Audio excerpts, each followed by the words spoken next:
नमस्कार दोस्तों, मैं लक्ष्मी। आइए आज की कहानी स्टार्ट करते हैं। आज की कहानी है गिलहरी और जादुई तालाब।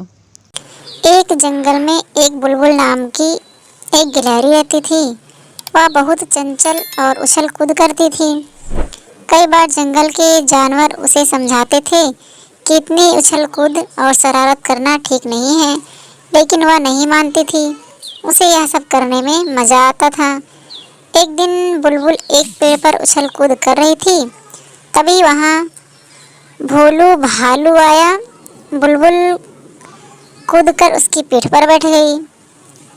भोलू, बुलबुल बहन, आज भी रोज की तरह शैतानी कर रही हो। पिछली बार तुम्हारे कारण मेरा पैर फिसल गया और मैं कीचड़ में जा गिरा था। यह सुनकर बुलबुल हंसने लगी। बुलबुल बोली, माफ करना भोलू, तुम्हें देखकर तुम्हें छेड़ने का मन करता है, लेकिन मैं वादा करती हूँ आज तुम्हारे साथ कोई शरारत नहीं करूँगी। भोलू एक पेड़ के नीचे लेटकर आराम करने लगता है। कुछ देर बाद बुलबुल की आवाज़ सुनकर उठ जाता है। बुलबुल, बचाओ बचाओ, हमें यहाँ पेड़ की डाल पर फंस गई हूँ। भोलू वहाँ पहुँचता है तो देखता है कि बुलबुल अपनी पूँछ के सहारे लटकी हुई है और कभी भी गिर सकती है। वह दौड़कर जाता है और सभी जानवरों को बुला लाता है। बुलबुल बोली, भाइयों, मुझे बचा लो, मैं पेड़ पर चढ़ रही थी, तभी दो टहनियों के बीच मेरी पूंछ फंस गई। कुछ देर बाद वहाँ जिराफ पहुँचता है। वह गिलहरी को पेड़ से छुड़ाकर नीचे रख देता है। बुलबुल सबका धन्यवाद करती है। भोलू भालू बोला, देख लिया शरारत करने का नतीजा। वादा करो आगे से कभी शरारत नहीं करोगी। बुलबुल वादा कर लेती है। वह 2 दिन चुपचाप अपना खाना खाकर एक पेड़ पर बैठी रहती थी, लेकिन उसका मन बहुत उदास था। उसे तो कुछ उछल कूद करने में मज़ा आता था। एक दिन वह पेड़ पर बैठी थी, तभी उसने देखा चंचल बंदर इस डाल से उस डाल पर फुदक रहा था। यह देखकर बुलबुल का मन भी यही सब करने का होने लगा। अगले दिन उसने फैसला किया कि वह जंगल से दूर दूसरे जंगल में जाकर खेला करेगी, जिससे गांव वालों को उसकी शरारत के बारे में पता नहीं लगेगा। सुबह होते ही वह सबसे बचती बचाती दूसरे जंगल में पहुंच गई। वहां पहुंचते ही उसे एक बड़ा सा तालाब दिखाई दिया। उसने सोचा, क्यों ना पहले नहा लिया जाए। वह जैसे ही तालाब के पास पहुंची, एक चिड़िया ने उसे आवाज़ लगाई। चिड़िया बोली, बहन, क्या तुम इस जंगल में नई नई आई हो? इस तालाब से दूर रहना। जो भी इस तालाब में नहाने जाता है, उसके शरीर का एक हिस्सा गायब हो जाता है।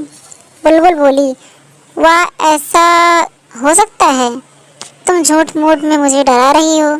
चिड़िया बोली, तुम्हारी मर्जी, मैं तो तुम्हें सावधान कर रही थी। जाओ नहाकर देख लो, पता लग जाएगा। बुलबुल नहीं मानी। उसने तालाब में डुबकी लगा ली। उसे बहुत मज़ा आया। वह बहुत देर तक तालाब में नहाती रही।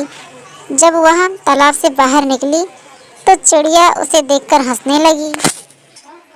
बुलबुल बोली, तू क्यों हंस रही है? चिड़िया बोली, तुम्हारी पूँछ कहाँ है? बुलबुल ने पलट कर देखा तो उसकी पूँछ नहीं थी।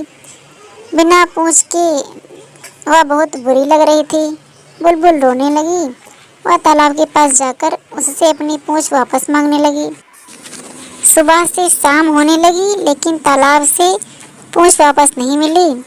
हार कर बुलबुल वापस चलने लगी। तभी तालाब से आवाज़ आई। तालाब बोला, यह जादुई तालाब है। तुम्हें चिड़िया ने मना किया था यहाँ नहाने के लिए, लेकिन तुम नहीं मानी, इसलिए तुम्हारी पूँछ चली गई है। बुलबुल बोली, मुझे माफ़ कर दो।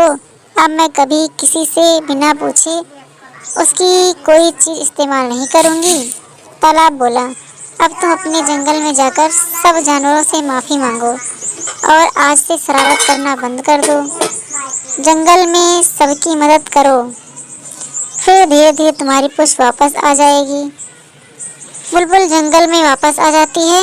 अगले दिन सब बिना पूँछ की गिलहरी की हंसी उड़ाने लगते हैं, लेकिन बुलबुल बुरा नहीं मानती। वह सबसे माफ़ी मांगती है।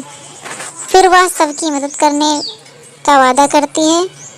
वह बरसात में चिड़िया के बच्चों के लिए दाना ला कर देती है, पेड़ से फल तोड़कर नीचे गिराती है जिससे भालू उसे उठाकर खा सके।